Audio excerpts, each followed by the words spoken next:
Sin duda que es uno de los grandes problemas de la Argentina, que casi 4 de cada 10 argentinos están sumergidos en la pobreza.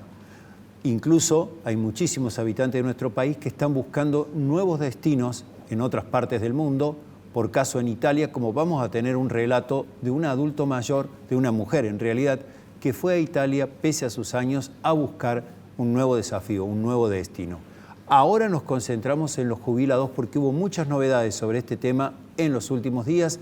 Hablamos con Osvaldo Giordano, quien es el ministro de Finanzas de Córdoba, pero además es un especialista en temas de la seguridad social. Un gusto tenerte con nosotros, Osvaldo. El gusto es mío. Gracias por la invitación. Bueno, vamos a repasar un poco, Osvaldo, cómo está la situación. ¿Qué le reclama Córdoba al ANSES en función de lo que han sido 2 cartas que le dirigió el gobernador Schiaretti al presidente, en realidad, Alberto Fernández, el 8 de marzo y el 28 de marzo? ¿Y qué ha resultado de esas cartas, Osvaldo? A ver, el sistema previsional se financia con los aportes de los activos, lo que conocemos todos, pero también con una parte importante a través de impuestos. A nivel nacional, todo el impuesto al cheque, que es una cifra muy importante, va directo al ANSES, una parte del IVA va también al ANSES y otros impuestos más. Eso generó cierta simetría en cuanto a las provincias que mantuvieron su caja, que no son todas, en cuanto a... 13 provincias que mantuvieron su caja. Exactamente. Las que transfirieron su caja, obviamente, transfirieron su déficit y lo que se financia con impuesto queda subsumido en el presupuesto de ANSES. El tema es que quedan todas estas provincias que no transfirieron sin ese financiamiento. Eso fue un tema muy largo, muy conflictivo, que finalmente se dirimió, estableciendo que ANSES le transfiere a las provincias que mantienen su sistema lo que le costaría a ANSES si los mantuviera ella su administración. Si estos jubilados, por caso los de la provincia de Córdoba, estuvieran en la ANSES. En la ANSES. Eso requiere hacer un cálculo, que es complejo pero posible, en el cual ANSES toma la información de todos los aportantes, por ejemplo de Córdoba, todos los jubilados de Córdoba, simula aplicar la legislación nacional y hace un cálculo y eso determina un déficit que es el que le debería transferir a ANSES. ¿Qué pasó? Que ese cálculo se hizo para el 2019 y luego, a pesar de que la provincia puso a disposición de la Nación toda la información para hacer los cálculos del 2020, 2021 y 2022, la Nación no lo hizo. Entonces siguió transfiriendo recursos, pero en base a el 2019. Es decir, en menor cantidad de lo que hubiera correspondido con el nuevo cálculo. Evidentemente, porque si no hubiese inflación, no sería un problema tomar una actualización de los salarios. Claro, pero no lo hubo. Es decir, se siguió tomando el 2019 y se siguió enviando en el 2019. Ese es un primer reclamo para los 3 últimos años, donde una mora administrativa de ANSES le genera un enorme prejuicio a la provincia. Allí hay una deuda de unos 100.000 millones de pesos. 100.000 millones de pesos. Que para, digamos, un número tan grande que uno pierde noción, pero es prácticamente un mes de recaudación de ingresos totales de la provincia. Un mes de recaudación. Un mes. Esos son los 3 años. Luego está lo de este año, que visto todos esos atrasos y demás, en la ley de presupuesto, sancionada a fin del año pasado, se previó que ANSES... Presupuesto nacional. Nacional, una ley nacional aprobada por el Congreso Nacional, se previó que estos adelantos, tanto ANSES haga el cálculo, se actualicen por la movilidad nacional. Es decir, se tomara alguna referencia del proceso inflacionario. Con lo cual, en cierta medida, era un paliativo, digamos, al problema. ¿Qué nos encontramos? Que ANSES no envió los fondos, se hizo este planteo que vos señalaste, finalmente ANSES saca una resolución diciendo no le voy a llevar el apunte a la ley y voy a seguir... Una resolución de ANSES está por encima de una ley nacional. Exactamente.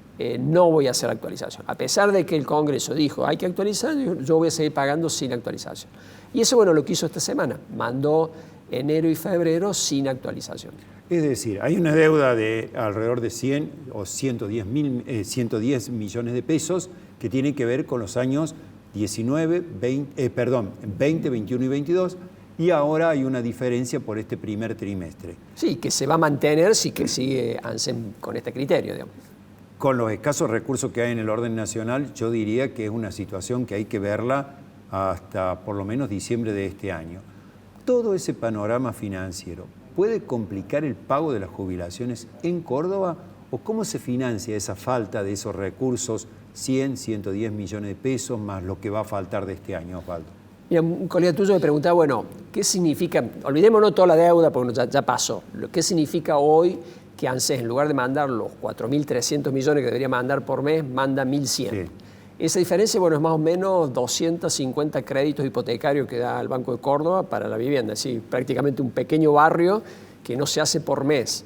O pagarle el sueldo a 9.000 jubilados. Hay poco menos de 30.000 jubilados. Bueno, si contamos esos recursos, podrían sumar casi un tercio más de policías a lo que hoy existe. Es decir, una cifra enorme que naturalmente repercute no solo en la caja, sino en el presupuesto provincial, y que la prioridad obviamente es pagar las jubilaciones, por lo tanto obliga a sacar recursos de otra área del presupuesto público a los fines de seguir pagando las jubilaciones. Es decir, que la provincia va a seguir pagando las jubilaciones, aunque obviamente dejen de construirse o dejen de otorgarse créditos hipotecarios, haya menos policía, menos obra.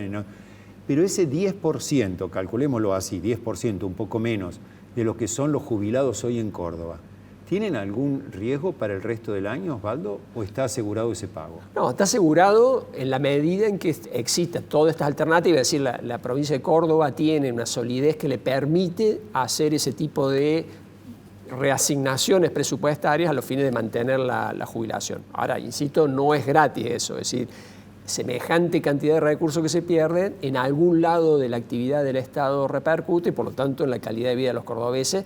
Esa es la injusticia que motiva, digamos, este reclamo por parte de la provincia. Bien, y otra inquietud que sobrevuela entre todos los trabajadores que hay en el sector público, en las empresas del Estado, en las que interviene el Estado, por ejemplo, EPEC, banco, etcétera, es si en algún momento dado el gobierno de Córdoba se va a ver obligado a hacer otra modificación en la ley previsional, porque obviamente, como decís vos, todos estos recursos no los puede afrontar o no puede dejar de poner policías en la calle, dar créditos hipotecarios, etcétera. No, a ver, el reclamo es que ANSES cumpla, porque lo dice la ley y porque además es muy justo. Es decir, sí, estos recursos que le privan a Córdoba, por ejemplo, no se lo quitan a Ciudad de Buenos Aires, que transfirió su caja y por lo tanto no tiene ese problema. Pero le han quitado recursos de los fondos de coparticipación, es decir, que es un Estado casi en cesación de pago, el Estado nacional. Lo que te quiero decir es tan injusto que la prioridad es obligar, digamos, a la nación que cumpla con la ley. Ese es un tema.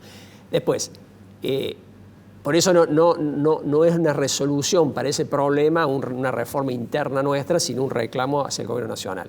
Si va a haber cambios, digamos, seguro que a futuro los sistemas previsionales permanentemente están en debate, pero no es algo en el corto plazo ni para este problema. Ni para esta emergencia. Ni para esta emergencia. Ah, bien. ¿Pero el gobierno de Córdoba está decidido a llevar este tema nuevamente ante la Corte Suprema de Justicia, Osvaldo? Yo creo que sí, yo creo que va a ser inevitable, porque lo que se percibe por parte del gobierno nacional es cierta desidia en relación a este tema. Vos señalás el problema. Algo así como que el que pague después, me da la impresión que es la estrategia del gobierno nacional. Sí. Que pague el que sigue. Sí, tampoco es una cifra para los problemas nacionales tan importante. Es decir, no es que esto le vaya a resolver el problema masa de su presupuesto. Yo creo que hay también un poco, bastante, digamos, de desidia, de desprecio respecto a los problemas locales, que son muy grandes para nosotros, pero visto para ellos tal vez no es tan relevante. Te llevo ahora a dos preguntas de contexto, uno nacional y otro internacional. El contexto nacional, dado tu, digamos, expertise, tu conocimiento de la seguridad social, una persona que ha trabajado muchos años incluso en el ámbito del Estado, ¿vos hubieras tomado esta decisión de canjear los bonos en dólares de la ANSES por bonos en pesos? Mira, es la consecuencia previsible de cómo funciona el sistema nacional. El sistema nacional hay una propensión, ¿no?, a sancionar normas sin prever financiamientos, normas previsionales sin prever financiamiento. Claro. Ahora entiendo, es decir, doy promesas, incorporar 800.000 jubilados sin decir de dónde sale la plata. Está bien. Va al Tesoro, el Tesoro emite, como emite mucho, se endeuda, genera inflación, entramos en una crisis, ante la crisis le saco la plata a los bonos en dólares. Es la historia de 100 años en la Argentina, no es la primera vez que se hace esto. Sí. Así nos va también, ¿no es cierto?, en la degradación en general de la sociedad y específicamente del sistema previsional. De manera que yo, más que alarmarme por esto, que es alarmante sin duda, iría más a las causas de fondo, ¿no?, de este círculo perverso donde prometemos cosas que no se pueden cumplir y después nos sorprendemos de las consecuencias de esas promesas cuando de manera desesperada un gobierno apela a sacarle plata al ANSES. Si no rompemos ese círculo, vamos a volver a repetir esta historia como la hemos repetido en los últimos 100 años. Perfecto. Hay un buen libro de Osvaldo Giordano sobre la decadencia de la Argentina y cómo la clave es no el ajuste, sino reorganizar el Estado. Y bueno, sigo con tu experiencia. Vos decís, en algún momento dado los sistemas previsionales de la Argentina, de Córdoba, se van a tener que actualizar. Está pasando en Francia, donde hay una protesta que ha conmocionado el país, lo ha paralizado. Alemania también está pensando en modificar su sistema jubilatorio. Y China, que dicen que tiene uno de los sistemas más flexibles en cuanto a la edad, va a elevar también la edad para jubilarse. Y ahí me parece que no va a haber muchas protestas. Pero bueno, esto está pasando en el mundo, Osvaldo. ¿Cómo entrevés vos estos sistemas de reparto, estos sistemas previsionales, si van a tener que avanzar a cambios? Aquí está, por ejemplo, una de las imágenes. En realidad es de 60 a 62 años para recién a partir del 2030 en Francia y luego se eleva a 64 años, pero bueno, algo que a nosotros nos parece mínimo, pero para los franceses es todo un escándalo nacional. ¿Cómo ves que va a avanzar todo esto, Osvaldo, en el mundo? Mira, la demografía es muy previsible y plantea un desafío enorme. Es decir, vamos a ser cada vez más grandes, digamos. Es una muy buena noticia, vamos a ver más, vamos a tener una vida más larga, de mejor calidad en muchos casos. Ojalá sea así. Sí, no, lo dice, digamos, la información y uno puede hacer proyecciones a 100 años, digamos, de este fenómeno. Eso, todas estas buenas noticias tienen algunas que nos complican. Es decir, obviamente que si vivimos más, tenemos que ver de dónde nos vamos a mantener y ahí entra el juego, bueno, de cuánto trabajo más o cuánto cobro menos mientras estoy jubilado. Y ese es el debate que es inevitable, porque la demografía lo dice y pasa en Francia, en China y en la Argentina y en Córdoba. Por eso cuando vos me preguntás si va a haber alguna reforma, sí, en algún momento lo va a haber, porque este es un proceso, más o menos, no tengo hecho el cálculo, por año nuestra expectativa de vida aumenta un mes. Es decir, que el que se jubila hoy va a vivir un mes más el que la misma persona el año pasado, digamos. Claro. Entonces, eso, un año no pasa nada, 2 años no pasa nada, pero cuando se acumula el tiempo...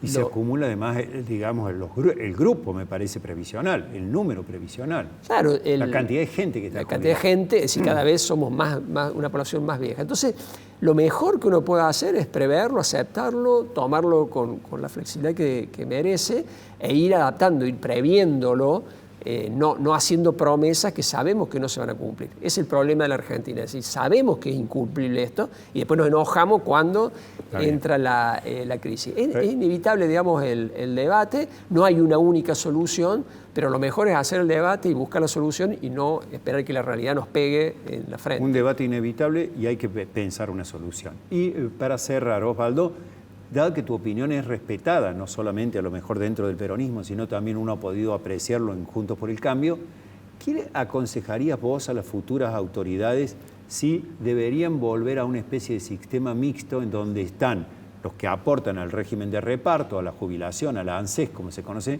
y alguien que pueda hacer su propia cuenta, digamos, una especie de sistema de capitalización, algo parecido a las FJP, aunque tengan mala palabra? ¿Vos aconsejarías esta doble vía, Osvaldo? Bueno, está el libro, que ahí lo abordamos con bastante más detalle, pero yo aconsejaría, sí, flexibilidad. Es decir, no una única receta, no una única fecha de retiro, no un único mecanismo, sino un menú de alternativas. Ajá. Donde cada uno con previsibilidad pueda organizarse cómo va a llegar y cómo va a vivir, digamos, la última etapa de la vida. Eso no es un invento nuestro, es decir, hay muchos países que lo tienen, entonces no hay una única fecha, no hay un único mecanismo y obviamente la posibilidad de hacer mecanismos complementarios de ahorro ayuda mucho. Obviamente no todo el mundo va a acceder a eso, pero para gente de niveles medios y altos de ingresos es una buena alternativa siempre que garanticemos a quienes más bajos ingresos una base, digamos, de cobertura para todos. Siempre que no se sigan manoteando los fondos del ANSES, porque si no me parece que va a crear una situación dual en la sociedad. Jubilados pobres y jubilados que a lo mejor tienen un buen pasar, ¿no? Claro, y la clave es no prometer lo que sabemos no vamos a poder cumplir. Bueno, ojalá que así sea. Te agradecemos tu participación en Los Turelos como siempre. Gracias a vos.